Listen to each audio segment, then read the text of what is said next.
क्या आप भी अपने लाइफ के सबसे टफेस्ट सिचुएशन को फेस कर रहे हैं?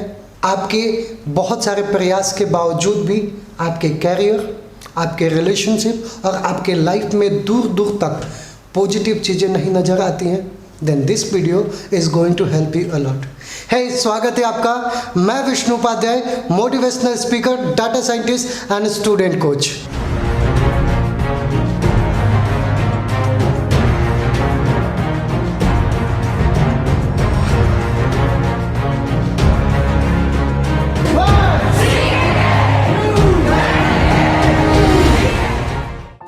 ये कहानी जापान में रह रहे एक युवक की है जिसकी लाइफ बहुत ही अच्छे से चल रही थी। उसके पास एक प्यार करने वाला परिवार था, एक सुंदर सी बीवी थी, एक हाई सैलरी वाला जॉब था। दिन बहुत अच्छे से गुजर रहे थे। इस युवक का दिनचर्या सुबह उठ करके ऑफिस जाना, फिर शाम को वापस जब आता तो मम्मा के हाथों का बना हुआ खाना खाना। और ये हर दिन एक चीज़ नोटिस करता कि इसकी माँ 4 कैंडल लेकर के हर शाम को भगवान के पास ले जा करके जला करके कुछ देर मेडिटेट करते। ये चीज़ वो बचपन से देखता हुआ आ रहा था। कभी समझ में नहीं आया कि माँ ऐसा क्यों करती है। कुछ दिनों के बाद इसको जानने के लिए वो माँ से पूछा तो माँ ने बताया कि ये 4 कैंडल मेरे लाइफ में भगवान ने 4 चीज़ों को जो दिया है उसके प्रति ग्रेटिट्यूड शो करने का मेरा ये तरीका है। ये जो फर्स्ट कैंडल है वो मेरे लाइफ में प्यार को दर्शाता है और इस दिन भगवान की कृपा से मेरे लाइफ में तुम्हारे फादर आए थे। दूसरा कैंडल ट्रस्ट को दर्शाता है। तीसरा कैंडल आज भगवान की कृपा से जो हमारी फैमिली है बहुत खुशी से रह रही है उसको दर्शाता है। युवक बहुत ध्यान से सुन रहा था।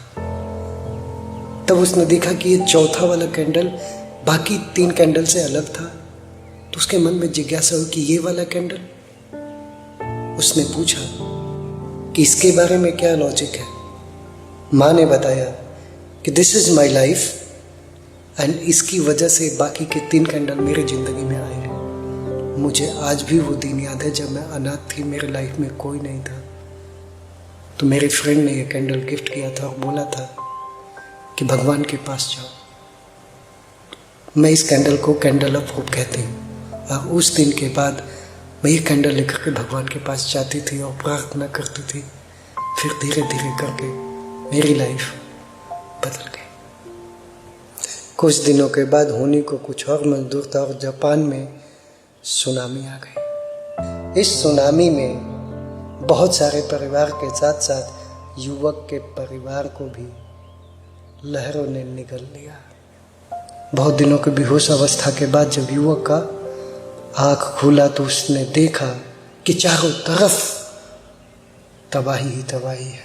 सब कुछ बिखरा पड़ा हुआ है। फिर वो भागता हुआ, दौड़ता हुआ, चीखता हुआ सबको ढूंढ रहा था। कुछ न पाने के बाद जैसे तैसे करके अपने घर के पास पहुंचा और देखा तो मंजर अलग था। उसने देखा कि इसकी माँ की लाशें पड़ी हुई हैं।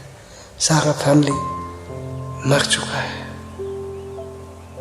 चारों तरफ देखने के बाद उसके हाथ में ये कैंडल ऑफ होप, ये देख करके युवक रोने लगा और उसको पुरानी बातें याद आने लगी कि शायद हो सकता है भगवान ये कैंडल मेरे लाइफ में इसलिए भेजा है कि मैं इंतज़ार करूं, मेरी ज़िंदगी में कुछ और चीज़ होने वाला है।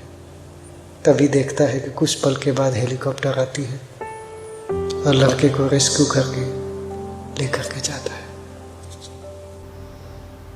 My dear friends, someone says इंसान उम्मीदों की ख्वाहिशों से बंधा एक परिंदा है।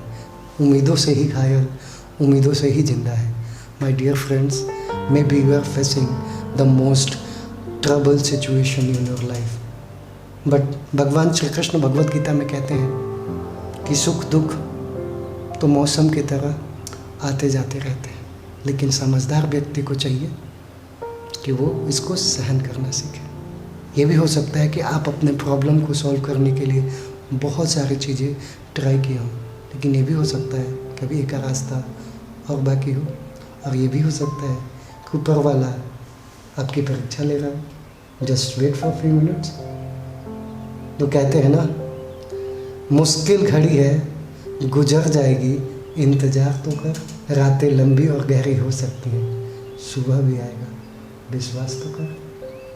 Thank you so much.